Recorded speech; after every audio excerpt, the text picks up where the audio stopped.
Tcharararara, tcharararara, tcharararara, tcharararara, tcharará. Quando ele sobe suas mangas, ele age com a... Lição 5. A minha parte. O eterno propósito é o título de nosso estudo sobre a Bíblia, sobre Deus, sobre Jesus e sobre a Igreja. Propósito. Como mostram as palavras sublinhadas, significa desígnio, intento, fim, objetivo. Da mesma forma que este arqueiro aponta a flecha para um alvo, nossas vidas também precisam de direção, de um alvo, um propósito, no sentido que vai muito além da simples existência. Procuramos um propósito eterno. A Bíblia diz que, de acordo com seu eterno plano, que ele realizou em Cristo Jesus, nosso Senhor.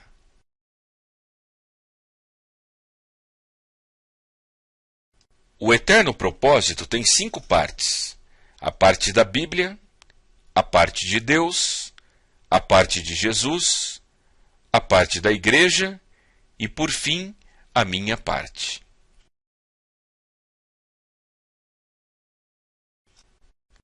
Já vimos que a parte da Bíblia é de revelar o eterno propósito.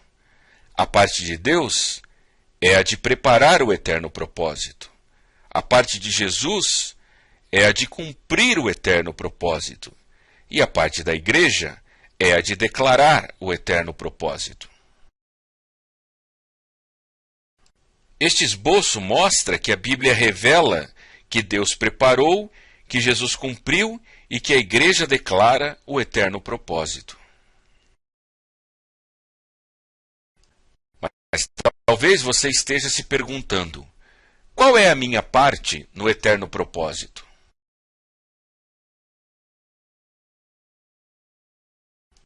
A minha parte é a de aceitar o eterno propósito revelado na Bíblia e preparado por Deus, cumprido em Cristo e manifestado pela Igreja.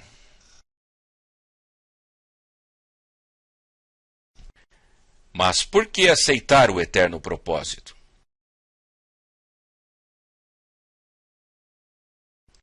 Eu devo aceitá-lo por causa do pecado.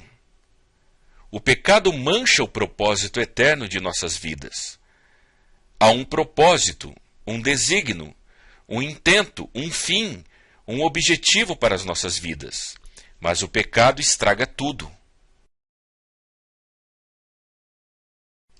O pecado mancha o propósito eterno porque erramos o nosso alvo. Você sabia que a palavra pecado significa literalmente errar o alvo? Todos nós precisamos de um alvo, de uma direção, mas o pecado nos faz cair e nos desviar. Sim, o pecado faz com que erremos no propósito eterno de Deus para conosco. Mas se errar o alvo significa pecar, quem peca?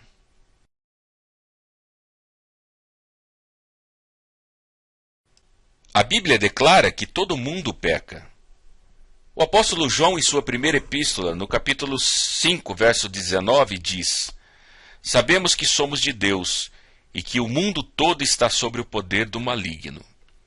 Também o apóstolo Paulo, quando escreveu à igreja em Roma, no capítulo 3, verso 19 a 23, declara: Para que toda boca se cale e todo mundo esteja sob o juízo de Deus, não há distinção, pois todos pecaram e estão destituídos da glória de Deus.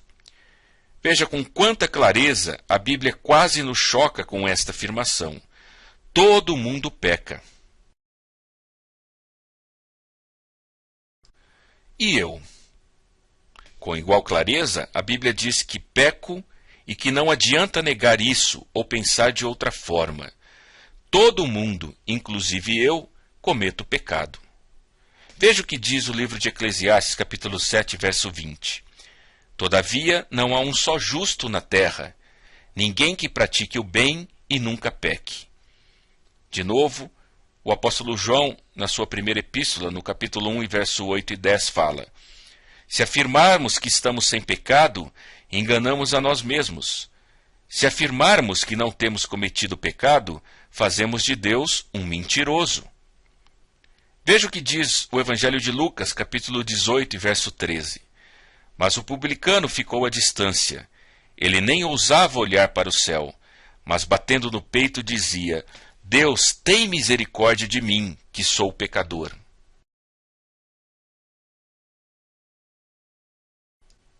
Nós pecamos através dos nossos atos. O apóstolo Paulo, escrevendo à igreja em Gálatas, no capítulo 5, verso 19 a 21, diz: ora, as obras da carne são manifestas: imoralidade sexual, impureza e libertinagem, idolatria e feitiçaria, ódio, discórdia, ciúmes, ira, egoísmo, dissensões, facções e inveja, embriaguez, orgias e coisas semelhantes. Eu os advirto, como antes já os adverti: aqueles que praticam essas coisas não herdarão o reino de Deus. Também escrevendo à igreja em Corinto, na sua primeira epístola, capítulo 6, verso 9 e 10, vocês não sabem que os perversos não herdarão o reino de Deus?